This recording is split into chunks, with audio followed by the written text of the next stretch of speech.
Hello, in front of me I've got RAZER Wolverine V3 Pro. In this video I'll show you how to replace thumbsticks.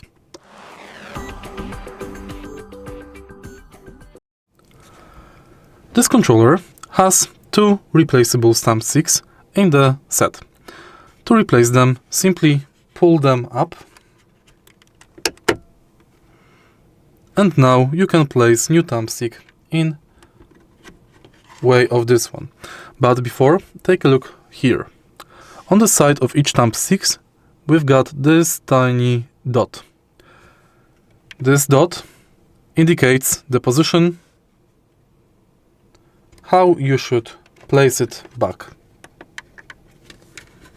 So pull it out, take a look at the dot and place it back. If you find this video helpful, please leave like, comment and subscribe.